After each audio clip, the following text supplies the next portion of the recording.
இன்றைக்கி நம்ம சேனலில் பார்க்க போகிறது எல்லாருக்கும் பிடிச்ச முட்டை பிரியாணி. பாருங்கள் எவ்வளோ உதிரி உதிரியாக வந்திருக்கு, குழையாமல் வந்திருக்கு. நீங்களும் வீட்டில் இருக்க எல்லாருக்கும் இந்த முட்டை பிரியாணி செஞ்சு கொடுங்க. எல்லாருக்கும் ரொம்ப பிடிக்கும், அடிக்கடி கேட்பாங்க. வாங்க கிச்சனுக்குள் போகலாம். நம்ம சேனலை சப்ஸ்கிரைப் பண்ணாதுங்க, சப்ஸ்கிரைப் பண்ணிக்கோங்க. பெல் பட்டனை ப்ரெஸ் பண்ணுங்கள். அப்போ தான் நம்ம போடுற சமையல் வீடியோ உங்களுக்கு வரும். ஒரு ஸ்பூன் எண்ணெய் ஊற்றிக்கோங்க. நல்லா வேக வச்சு உப்பு போட்டு இந்த மாதிரி கட் பண்ணி வச்சுக்கோங்க நீட்டாக. இப்போ ஒரு சிட்டிகை மஞ்சத்தூள், அரை ஸ்பூன் மிளகாத்தூள், 1/4 சிட்டிகை உப்பு, இதெல்லாம் போட்டு பிரட்டிக்கோங்க. 3 முட்டை எடுத்துக்கிறாங்க. இதை போட்டு நல்லா இந்த மாதிரி ஃப்ரை பண்ணிக்கோங்க. ஃப்ரை பண்ணி எடுத்துட்டோங்க. நான் 1 கப்பு பாஸ்மதி ரைஸ் எடுத்துக்கிட்டாங்க. நல்லா அரிசியை கழுவிட்டு ஊற வைங்க, அப்போ தான் உடையாது ரைஸ். ஸ்டவ் ஆன் பண்ணி ஒரு பாத்திரம் எடுத்து வச்சுக்கணுங்க. இதில் 100 கிராம் எண்ணெய் ஊற்றிக்கணும்.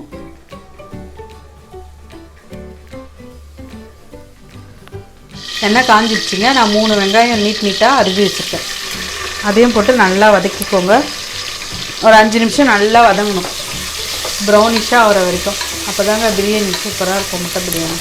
5 நிமிஷம் நல்லா கோல்டன் கலர் வந்துருச்சுங்க. வதக்கிட்டு வெங்காயத்தை நல்லா கோல்டன் கலர்லாம் வதக்கிக்கோங்க. அப்போ தான் பிரியாணி ரொம்ப டேஸ்ட்டாக இருக்கும்.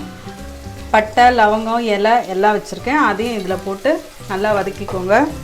3 பச்சை மிளகாய் இந்த மாதிரி நீட்டாக கீனி வச்சுருக்கேன், அதையும் போட்டிருக்கோங்க. 2 டேபிள் ஸ்பூன் இஞ்சி பூண்டு விழுது போட்டு நல்லா வதக்கிக்கோங்க. ஏன்னா இஞ்சி பூண்டு விழுது நல்லா பச்சை வாசனை போகிற வரைக்கும் வதக்கினாதாங்க பிரியாணி நல்லா டேஸ்ட்டாக வரும். நல்லா இஞ்சி பூண்டு ஸ்மெல் போயிடுச்சுங்க. இந்த டைமில் நான் 1 ஸ்பூன் மிளகாத்தூள் போட்டிருக்கேன். ஏன் இந்த டைமில் போட்டிங்கன்னா அப்போ தான் பிரியாணி நல்லா கலர்ஃபுல்லாக வரும். போட்டு இதையும் நல்லா 2 நிமிஷம் அது வதக்கிக்கோங்க. தக்காளி 3 தக்காளி நல்லா நீட்டாக அரிஞ்சு வச்சுருக்கேன். அதையும் போட்டு நல்லா ஒரு 5 நிமிஷம் சிம்லேயே வச்சு வதக்கிக்கோங்க. தக்காளி நல்லா வதங்கிடுச்சுங்க. இப்போ நான் 1 ஸ்பூன் உப்பு போட்டுக்கிறேன். கொத்தமல்லி 1 கைப்பிடி, புதினா 1 கைப்பிடி, இதையும் போட்டு ஒரு 2 நிமிஷம் வதக்கிக்கோங்க. 50 கிராம் தயிர் ஊற்றிக்கோங்க. தயிர் ஊற்றினீங்கன்னா நல்லா புளிப்பு டேஸ்ட்டு நல்லாயிருக்கும், அதுதான் தயிர் ஊற்றுறேன். அரை பழம் லெமன் ஊற்றிக்கிறேன். லெமன் ஊற்றிட்டு நல்லா கலந்து விட்டுக்கிறேங்க. இதில் நான் 1 கப்பு அரிசி எடுத்துக்கிட்டேன்லங்க. இதில் 1.5 கப்பு நீங்கள் தண்ணி ஊற்றுனீங்கன்னா ரொம்ப கரெக்டாக அரிசி அளவு நல்லா சாதம் சூப்பராக வேகும். நல்லா குச்சி குச்சாக வரும்.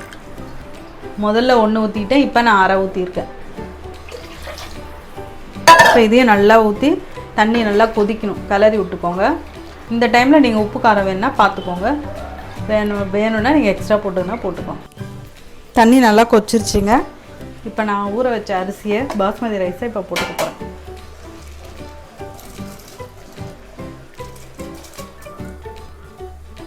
எல்லா அரிசியும் கொட்டிட்டாங்க. இப்போ கிளறி விட்டுக்கோங்க. நல்லா அரிசி மேலே வரும்போது நம்ம தம் போட்டுருவோம். நல்லா அரிசி மேலே குச்சி அந்த மாதிரி வருதுங்க. இந்த டைமில் கொஞ்சோண்டு நெய், நல்லா 1 ஸ்பூன் இருக்கும், நெய் போட்டுக்கோங்க. இதையும் போட்டு ஒரு கலரிட்டு இப்போ சிம்மில் வச்சுக்கோங்க. 3 முட்டை பரட்டி வச்சோல, அந்த 3 முட்டை.